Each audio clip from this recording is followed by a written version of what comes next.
주님의 길을 걸어갈 수 있도록 주님 자체로 우리가 기뻐하게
함께 기도하시겠습니다. 너희도 성령 안에서 하나님이 거하실 처소가 되기 위하여 그리스도 예수 안에서 함께 지어져 갑니다.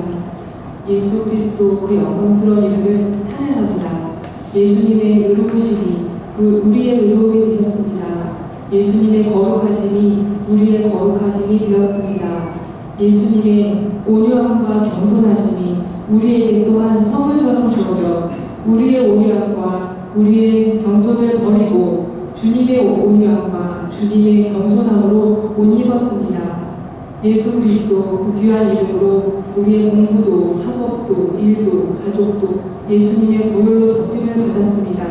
예수님께서 불로 덮으신 것은 사단이 손댈 수 없으며 사단이 공격할 수 없으며 사단이 허물 수 없는 빛으로 인도받는 귀한 나라임을 믿습니다. 하나님의 나라가 우리의 각 사람의 마음에 임하며 주님의 통치로 인하여 이 서울대학 교회 안에 하나님의 빛이 온전히 드러나게 되기를 사모합니다. 무릇 하나님의 영으로 인도함을 받는 그들은 곧 하나님의 아들이라.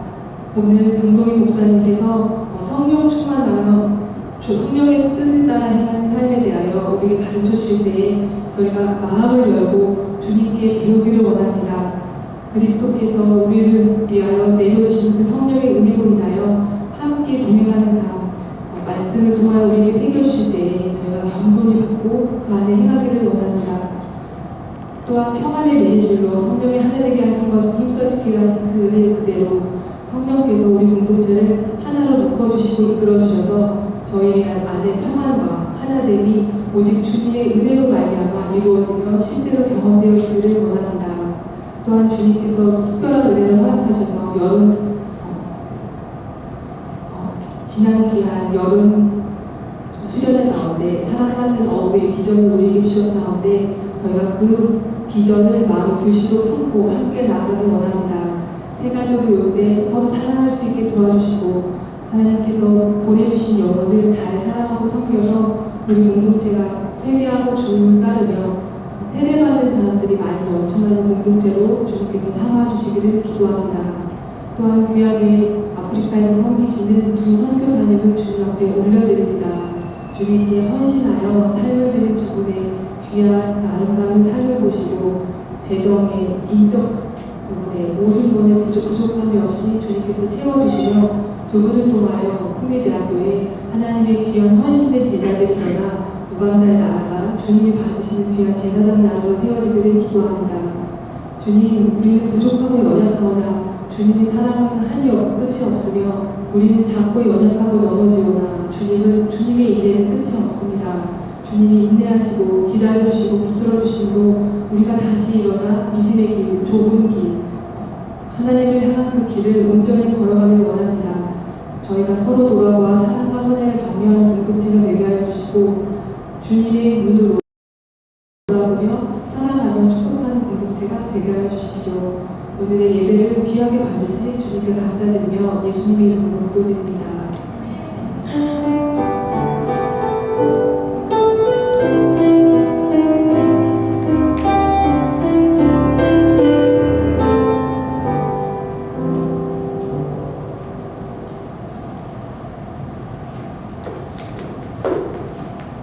사도신경으로 신고백 하시겠습니다. 나는 전능하신 아버지 하나님 천지의 창조주를 믿습니다. 나는 그의 유일하신 아들 우리 주 예수 그리스도를 믿습니다. 그는 성령으로 잉태되어 동정녀 마리아에게서 나시고 본디오 빌라도에게 고난을 받아 십자가에 못 박혀 죽으시고 장사된 지 3일 만에 죽은 자 가운데서 다시 살아나셨으며 하늘에 오르시어 전능하신 아버지 하나님 우편에 앉아 계시다가 거기로부터 살아있는 자와 죽은 자를 심판하러 오십니다. 나는 성령을 믿으며 거룩한 공교회와 성령의 교제와 죄를 용서하는 것과 몸의 부활과 영생을 믿습니다. 아멘. 오늘 하나님께서 주신 말씀은 에베소서 5장 15절에서 21절 말씀입니다. 함께 교독하시겠습니다.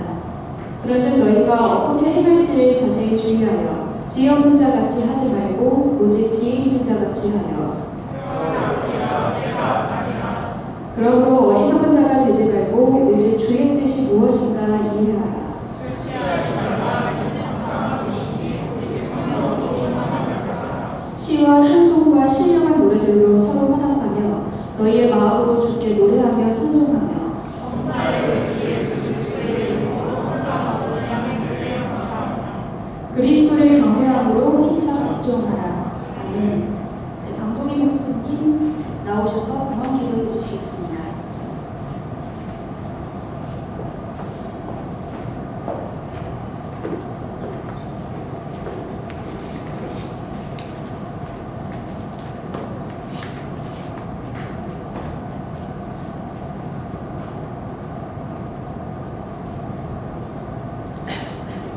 함께 기도하겠습니다. 은혜로우신 하나님 아버지, 오늘도 우리의 발걸음을 주님을 예배하는 이 장소로 인도하여 주시면 감사합니다. 주 예수 그리스도의 십자가의 은혜와 사랑으로 지난 한 주간도 붙잡아 주시면 감사합니다. 이제 저희가 드린 이 예물을 주님께서 받아주시옵소서. 단순히 물질을 드리는 것이 아니라 저희의 시험과 저희의 마음과 저희의 삶 전체를 두려움이 주께서 성령으로 인도하여 주시옵소서. 우리가 청년에게 또 재능과 시간과 물질 하나님 나라를 위해 쓰임 많은 귀한 역사에 일어나게 해주시고 또 예배를 통해서 드려진 모든 것이 하나님께서 기뻐 받으시는 향기로운 제물이 되게 하여 주시옵소서. 예수 그리스도의 이름으로 기도합니다. 아멘. 성경으로 충만한 인생의 제목으로 하나님 말씀 나누고자 합니다.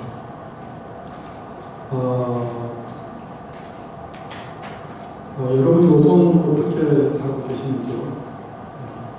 한 분 한 분씩 만나서 어떻게 살아가는지 이야기를 나누고 싶은 때가 있습니다.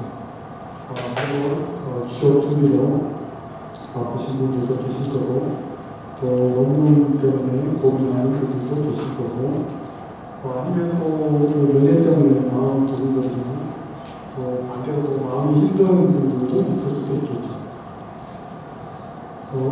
어떤 상황이든 간에 우리는 정말 바쁜 시대에 살고 있는 것은 사실인 것 같습니다. 그러나 이렇게 바삐 아침부터 저녁까지 보낼 때 나는 지금 잘 살고 있는가 하는 질문이 부수부수 올라올 때가 있죠. 오늘 말씀은 그런 질문에 대한 하나님의 답을 받고 싶어 합니다. 15절을 한번 보십시오. 그런즉 너희가 어떻게 행할지를 자세히 주의하여 지혜 없는 자같이 하지 말고 오직 지혜 있는 자같이 하라. 이 구절의 헬라어를 직역하면 이런 뜻이 됩니다. 너희가 어떻게 살아가고 있는지를 매우 주의 깊게 살펴보라. 이런 뜻입니다. 단순히 우리의 삶이 귀하기 때문에 신중하게 살라는 이야기가 아닙니다.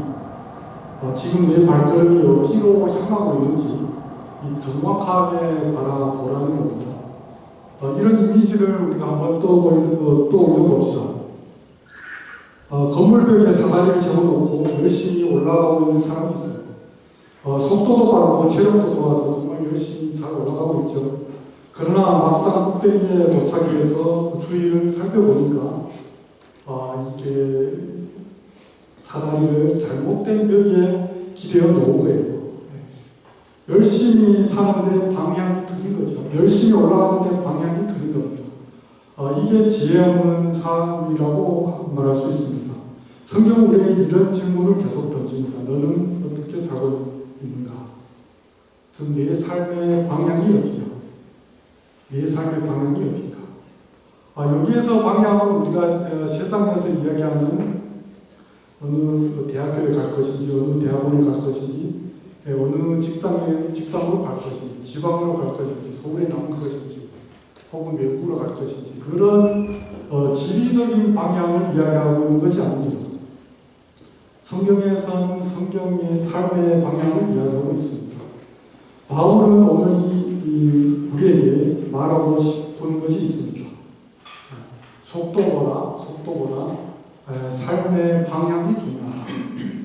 그럼 이 생각 지리적인 방향이 아니기 때문에 어떤 방향일까요? 10절을 계속해서 보겠습니다.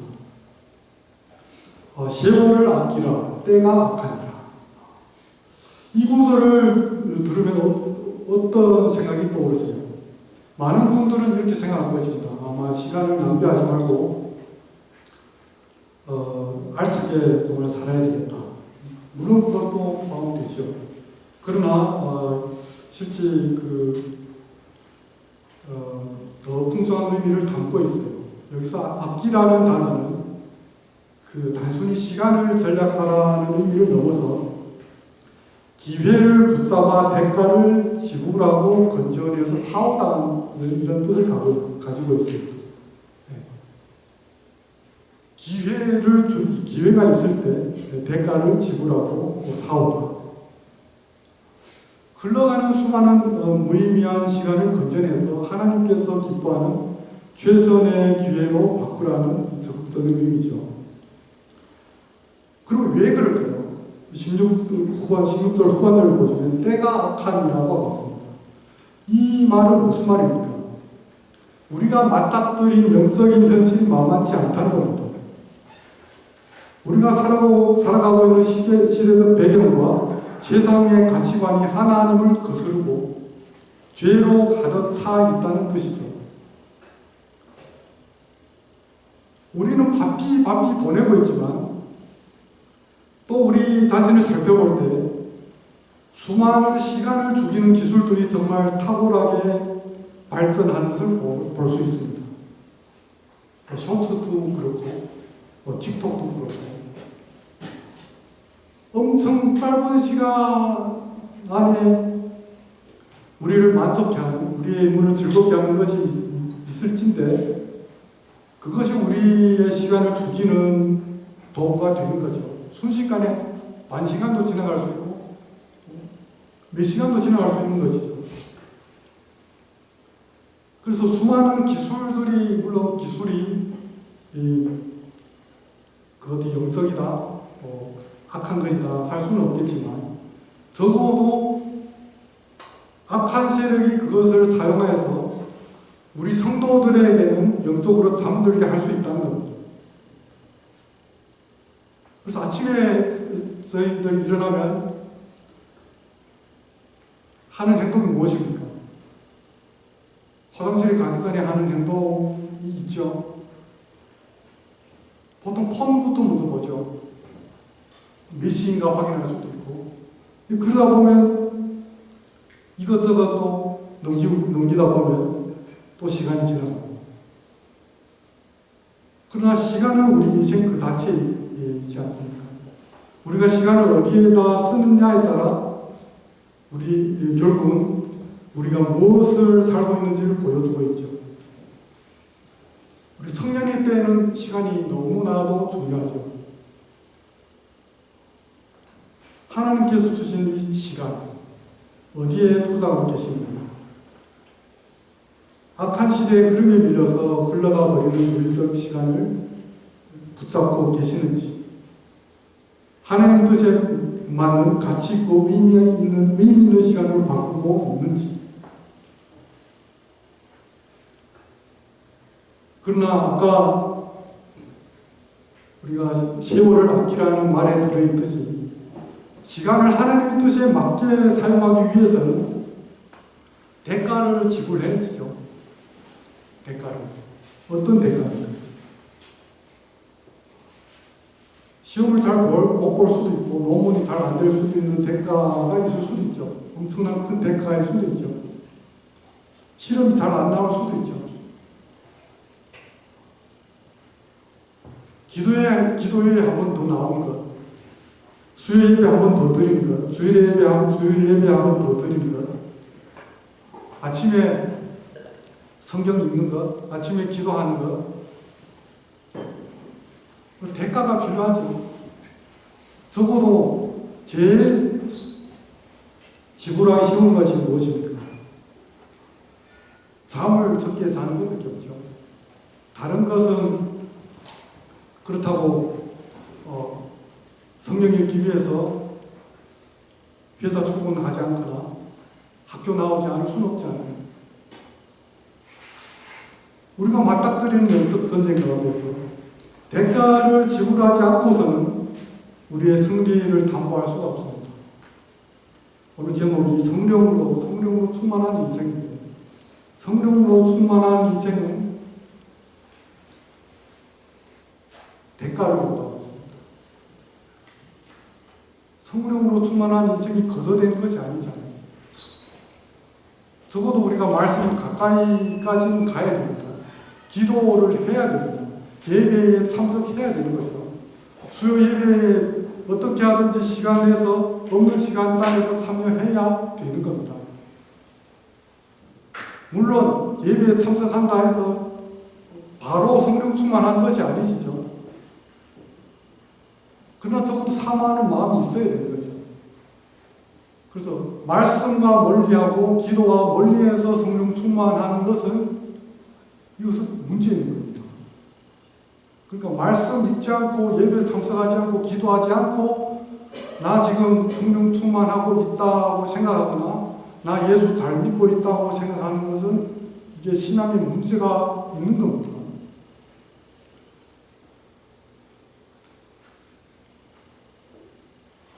17절 보겠습니다. 어리석은 자가 되지 말고 오직 주의 뜻이 무엇인가 이해하라. 청년들이 보통 우리 중국 학생들이나 제가 만난 학생들 자주 하는 질문이 있습니다. 하나님 뜻이 뭔지 어떻게 알 수 있나요? 하나님 뜻이 무엇인지 어떻게 알 수 있나요? 좋은 질문일까요? 나쁜 질문일까요? 그런데 이 질문을 어떻게 하는, 어떤 맥락에서 하는가가 중요합니다. 그러니까 취직할 때 이 회사에 가야 될지 저 회사에 가야 될지, 연애할 때 이 자매가 이 형제가 내 짝인지 아닌지, 지방으로 가야 될지 몰라야 될지,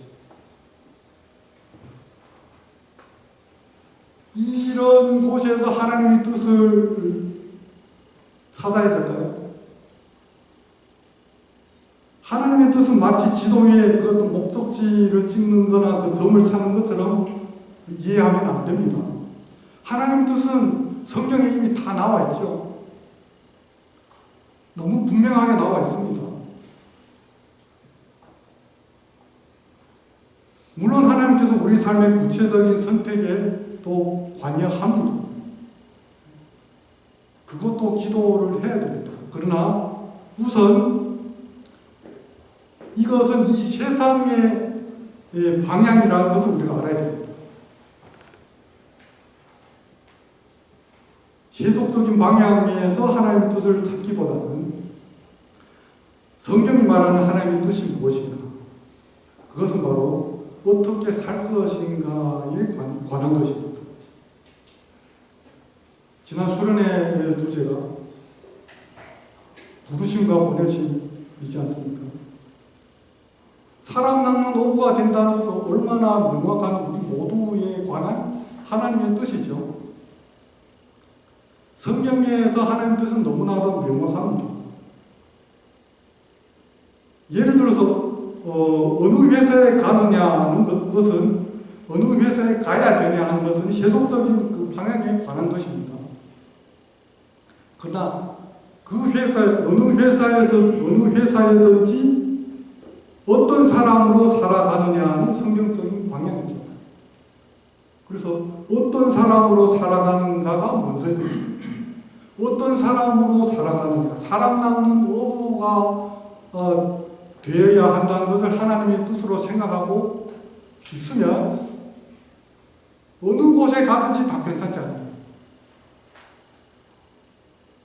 좋은 곳에 가든지, 세상적으로 좋은 곳으로 가든지, 세상적으로 좀 안 좋게 생각하는 곳으로 가든지, 어느 곳에 가든지 하나님의 뜻이 있는 것이 아닙니까? 그래서 오늘 성령 충만한 엔지니어, 그렇죠? 성령으로 충만한 교사, 성령으로 충만한 의사, 성령으로 충만한 직장인, 이것이 하나님의 뜻입니다. 그래서 성경적인 방향이 맞으면 우리가 어떤 선택을 하든지, 그렇죠? 우리가 어떤 선택을 하든지, 이 직장에 가든지 저 직장에 가든지 하나님께서 인도하십니다. 그곳에 가서 내가 성령 충만한 삶을 살려고 하나님 뜻에 의지해서 나가려고 하면 하나님께서 인도하시죠. 그러나 하나님 뜻과 상관없는, 사랑 나누는 오고와 상관없는, 또 성령 충만한 삶을 사는 것과 연관없는 이 방향과 연관없이 만약에 그 직장에 가거나 이런 직장에 가고 저 직장에 가는, 그리고 이 자매를 만나는 저 형제를 만나는 것은 그 직장이 아무리 좋을지 않아요. 그 자매가 아무리 예쁠지라도, 그 형제가 아무리 잘났을지라도 우리는 선택의 길을 잃게 됩니다. 방황을 하게 된다는 겁니다. 그래서 하나님의 뜻을 찾기 전에, 그래서 그 하나님의 뜻이 성경적인 뜻인가, 그러니까 나는 어떤 사람이 되어가고 있는가, 나는 하나님께서 원하는 삶을 살고 있는가, 이 질문을 먼저 하는 것이 중요합니다.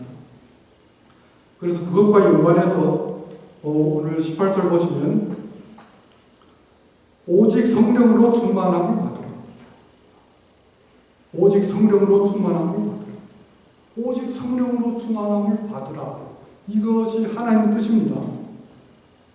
그렇죠? 하나님의 뜻은 너무나 명확하게 성경에 적혀 있죠.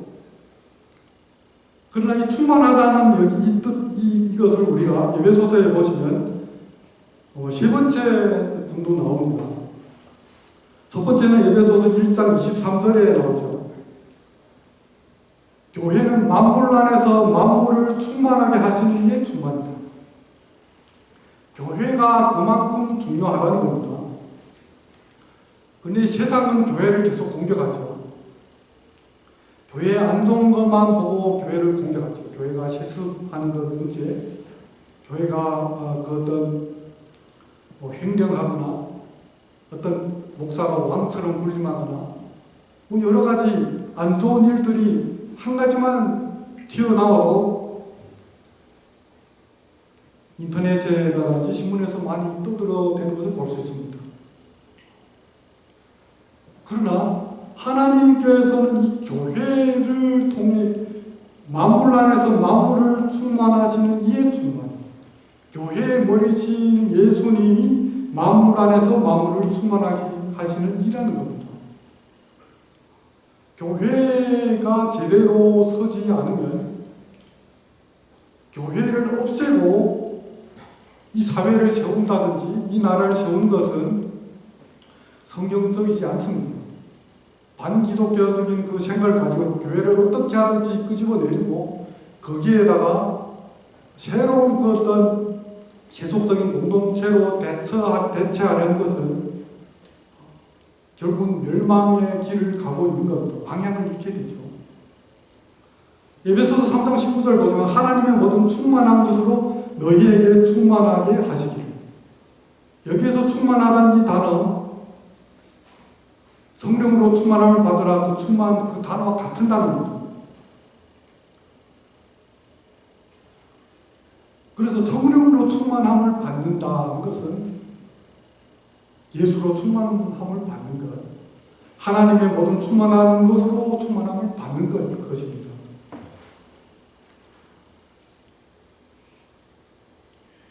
바울은 한 가지 말하고 싶었던 것이 있습니다. 우리 형제자매들은 텅 빈 존재가 아니라 채워지도록 지원받은 존재라는 겁니다. 그런데 이 채워지도록 지원받은 이 존재가 사람 누군가는 무엇인가를 채워지도록 만들어졌죠. 그러나 무엇으로 채우느냐가 문제죠. 어떤 사람들은 성취로 자신을 채우려고 하죠. 어떤 사람은 관계로 채우려고 하죠. 어떤 사람은 소비와 쾌락으로 채우려고 하죠. 그러나 바울은 오늘 분명하게 말합니다. 성령으로 충만함을 받으라. 하나님의 충만하심만으로 우리가 참되게 채워질 수 있다는 겁니다. 우리가 우리가 성령의 충만함을 구하기 전에 이 세상의 그 어떤 것을 우리가 이 세상의 성공이나 이 세상의 재물이나 이 세상의 그 어떤 학문이나 그 모든 업적으로 채우려 해서는 채워지지 않는다는 겁니다. 그래서 성령 충만함은 무엇입니까? 특별한 체험으로 생각하는데 절대 아니죠. 눈물을 많이 흘리는 것일까요? 감동하는 것일까요? 아닙니다. 어떤 강렬한 경험일까요? 그것도 아닙니다. 연관은 있겠죠. 그래서 바울은 오늘 말씀에서 보시면 이 성령으로 충만함을 받으라 하는 것이 현재 수동태로 되어 있습니다. 그래서 계속해서 성령으로 채워져라. 계속해서 예수님으로 채워져라. 계속해서 하나님으로 채워주라는 것입니다. 계속적인 충만함이 필요합니다. 그리고 수동태라는 것은 우리가 스스로 채우는 것이 아니죠. 채워주시는 분이 따로 계신다는 겁니다. 아까 제가 이야기했습니다. 예배에 열심히 나온다고 해서 그리고 기도한 데에서 말씀 본 데에서 바로 채워지는 것이 아니죠. 그러나 적어도 그것을 무시하고 채울 수는 또 없습니다. 그래서 예배에 참여하는 것, 말씀 보고 기도하는 것이 우리의 의가 아니라 우리가 하나님께서 채워줄 수 있는 상황이 되는 거죠. 그래서 그 채우는 것은 우리가 채우는 것이 아닙니다. 우리가 기도한 데서 채워지는 것이 아닙니다. 기도하는 것은 하나님께서 우리를 채워줄 수 있는 통로가 되는 겁니다. 하나님께서는 이 세상의 메시지로, 이 세상의 수많은 말들로 우리를 채우기로 원하지 않으시죠. 하나님은 하나님의 말씀으로 말씀을 통해서 우리를 가득 채우기를 원하시죠.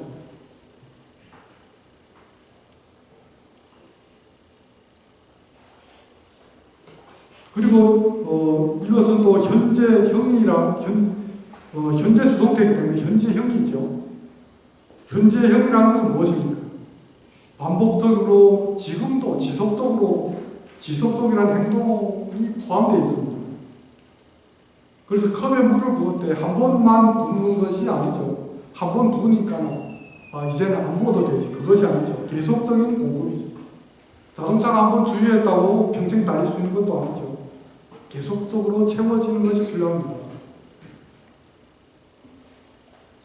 우리가 어렸을 때 한 번 은혜 받았다고, 어제 한 번 은혜 받았다고, 그 다음에 오늘, 내일도 충만해지는 것이 아닙니다. 내일은 또 내일의 말씀으로, 또 기도로, 또 예배로 성령께 우리 자신을 내어드리는 겁니다.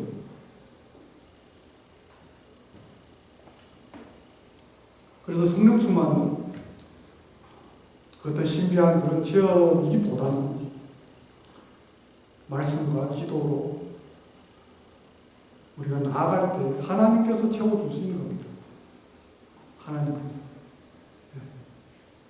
우리가 예배의 자리로 나아갈 때, 우리 예배의 자리를 사모하면서 나아갈 때 하나님께서 채워주시는 겁니다. 그럼 왜 오늘 술 취함과 술 취하지 말라고 했을까요? 왜 하필 술일까요? 바울이 말하고 싶은 것은 술 자체에 대한 경고만이 아니죠. 술은 우리가 영향력이라고 할 수 있습니다. 술 마시는 사람은 술에 지배를 받죠. 그래서 술 마시고 열심히 그러니까 노래하지 않던 사람도 노래할 수 하는 이런 영향력을 미칠 수도 있고, 춤추지 않던 사람도 술 마시면 추는 사람도 있습니다.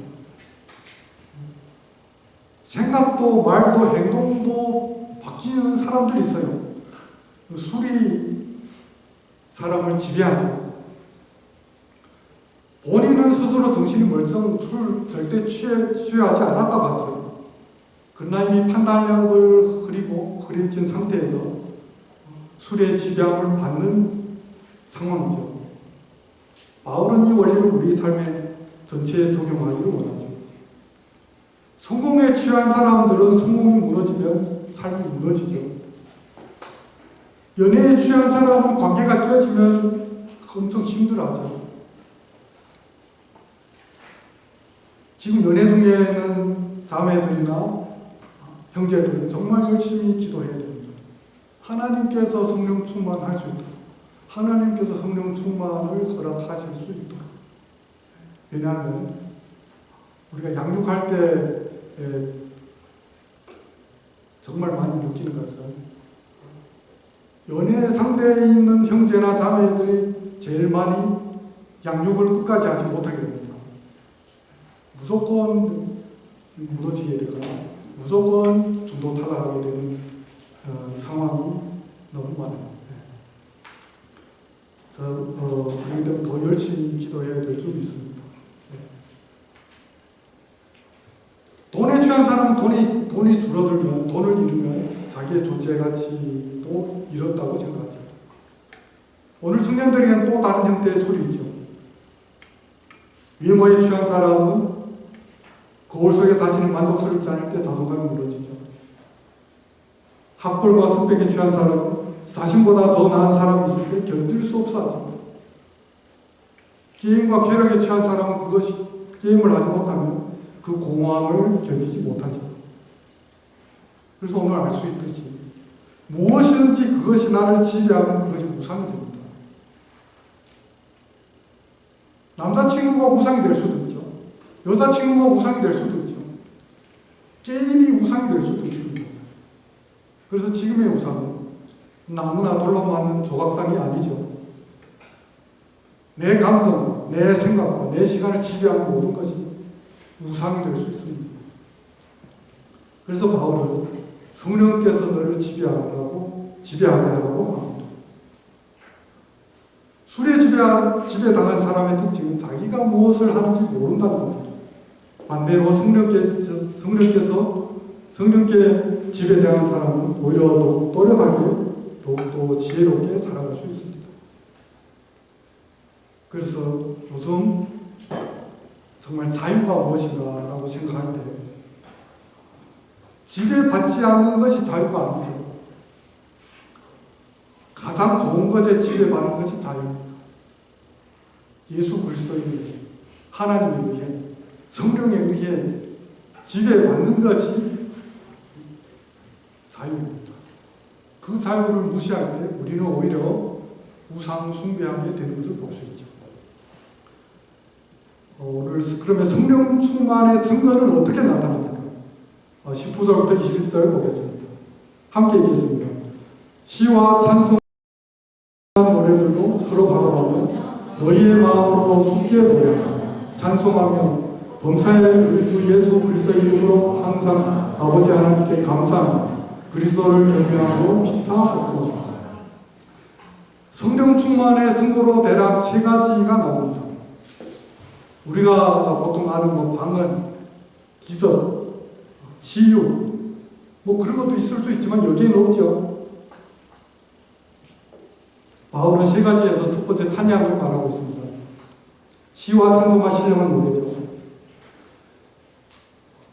우리가 영적으로 공격을 받을 때 가장 먼저 우리가 해야 될 것은 무엇입니까? 바로 찬양이죠. 찬양. 기도도 안 나올 때가 있습니다. 성경이 읽어지지 않을 때가 있어요. 할 수 있는 것이 무엇입니까? 찬양입니다.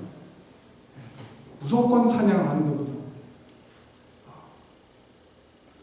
감옥에 갇힌 사도 바울과 신라도 무엇을 했습니까? 성경을 읽을 수 없지 않습니까? 찬양을 했습니다. 그러나 이 찬양은 또 우리가 상황 때문에 찬양을 하는 것이 아닙니다. 하나님 때문에 하는 겁니다.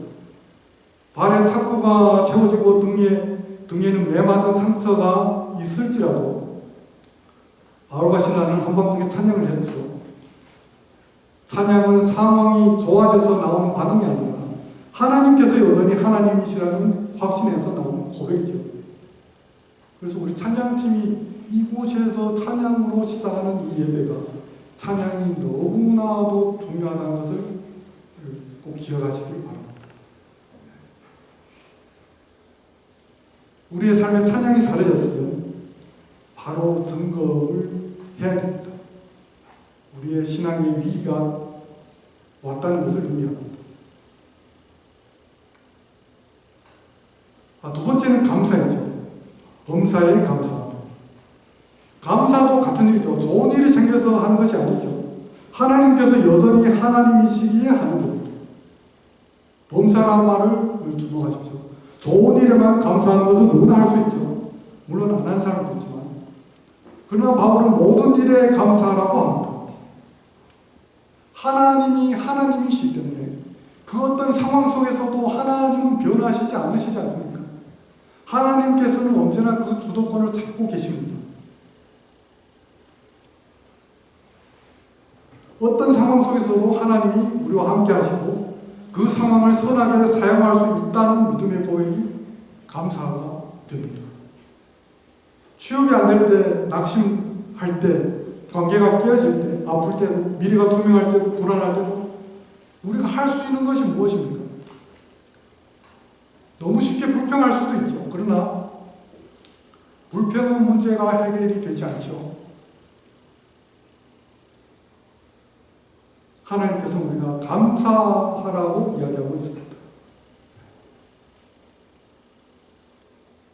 감사만이 우리의 모든 고난을 이길 수 있기 때문입니다.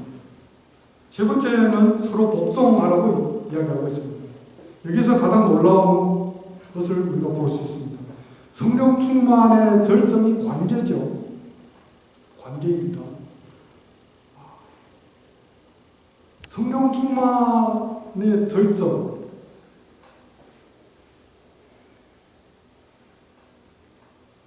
관계를 유지하게 하는 겸손, 관계를 유지하게 하는 섬김이죠. 겸손하려면 어떻게 해야 됩니까? 섬기려면 어떻게 해야 되죠? 자기 중심이 무너지는 겁니다. 성령 충만이 자기 중심이 무너진 것과 연관이 있다는 겁니다. 많은 사람들이 성령 충만을 개인적이고 신비로운 체험으로만 생각하죠. 그래서 성령 충만했다고 하는데, 성령이 충만하다고 하는데 섬기지는 않죠. 겸손과는 거리가 먼 거죠. 그래서 바울은 성령 충만의 최종 증거를 관계 속에서 낮아지는 것이라고 이야기하고 있습니다.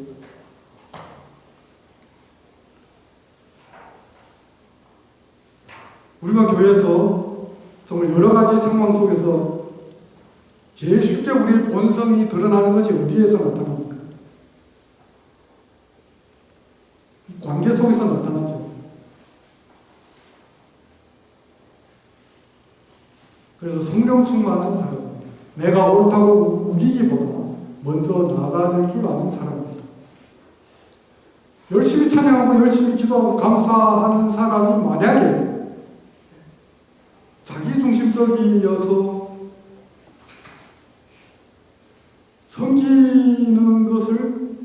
섬기는 것과 상관없고 교만한, 오히려 더 교만해진다면 그 찬양과 그 감사를 하나님께서 받으실까요? 그래서 한번 성령 충만함을 점검해야 됩니다. 정말 내가 피차 섬기고 있는 거지.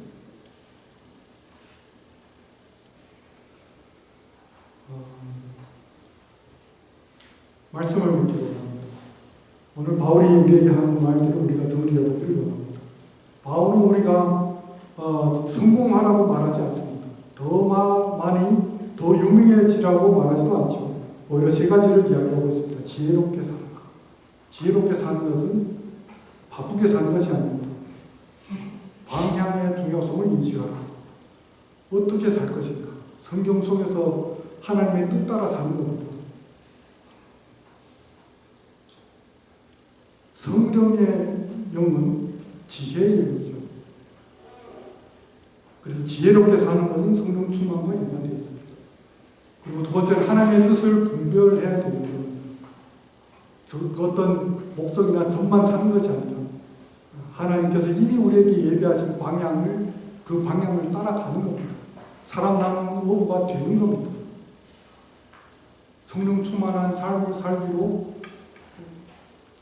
예배하고 기도하고 말씀을 보는 겁니다. 세 번째, 세상 것에 취하지 말고 정말 날마다 성령으로 채워지라.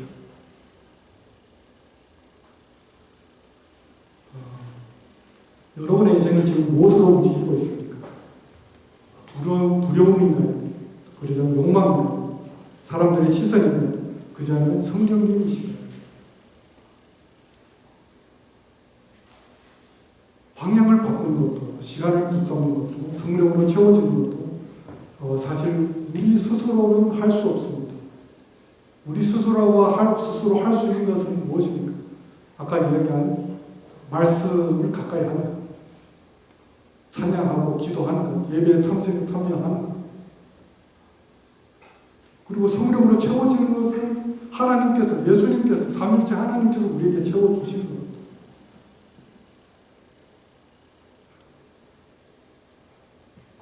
우리는 예수 그리스도를 믿는 믿음을 가지고 있습니다. 예수 믿는다는 것이 무엇을 말하더라? 하나님께서 먼저 움직이셨다는 겁니다. 예수 그리스도께서 우리를 위하여서, 우리의 성령 충만을 위해서 죽으시고 부활하시고 방향을 잃은 우리를 위해서 새로운 길을 여신 겁니다. 우리의 노력이 아니라 예수님께서 십자가에서 이루셨기 때문에 성령이 우리 안에 오셔서 거하십니다. 그래서 성령 충만한 청년은 세상의 흐름보다 강하죠. 그 사람이 성공보다 하나님 나라를 귀히 여기고 자기 영광보다 그리스도 영광을 귀히 여기기 때문입니다. 순간의 만족보다 영원한 가치를 따라 살기 때문이죠. 이 모든 힘은 그리스도 십자가의 부활에서 나오죠. 청년의 때는 정말 방향을 결정하는 시대입니다. 우리가 청년의 때 정말 어떻게 살 것인가, 하나님의 뜻대로 살 것인가를 고민하지 않으면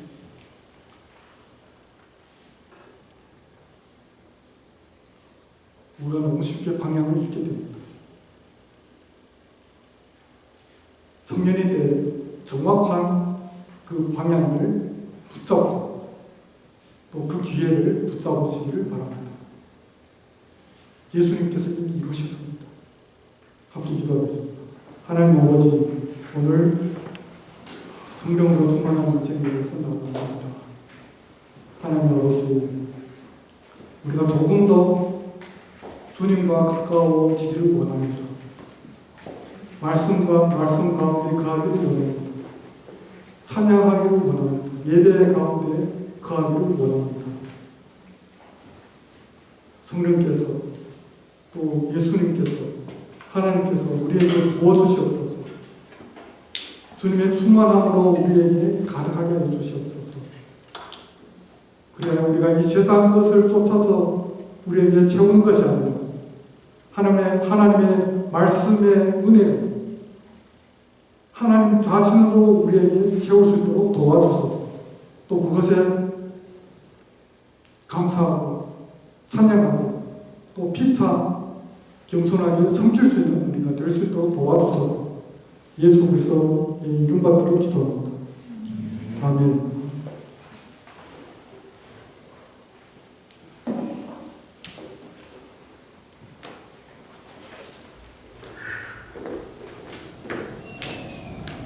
네, 목사님 귀한 말씀 감사드립니다. 네, 오늘은 7월 생일 축하하는 시간입니다. 우리 이미단 사모님 오늘이신 거죠? 여기를 봐주시고 이미단 사모님 오늘 생일 주시고요. 그 다음에 강성 형제님 11일 생일이십니다. 그리고 하은 자매님 18일 생일입니다. 네, 생일이신 분들은 앞으로 잠깐 나와주시면 감사하겠습니다.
7월에 꼭 했으면 하는 형제님이 한 분 계시는데 말하시고 네, 저희들 함께 노력해요 계속 하고 있는데요. 예, 또 여름에 또 힘들수록 우리 예배 시간 맞춰서 모두 함께 목사님께서 강조해 주신 대로 찬양할 수 있으면 좋겠습니다.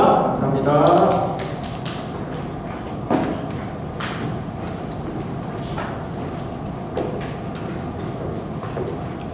자, 다음 자리에서 일어나셔서 일단 찬양하시겠습니다.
지금 우리 주 예수 그리스도의 하나님 지나신 사랑으로 성령의 감화와 교통하시니 하나님의 뜻에 의지하여서 성령으로 충만한 삶을 살기를 원하는 이 자리에 오신 주의 귀한 백성 모두의 지금부터 영원히 함께 있을지어다. 아멘.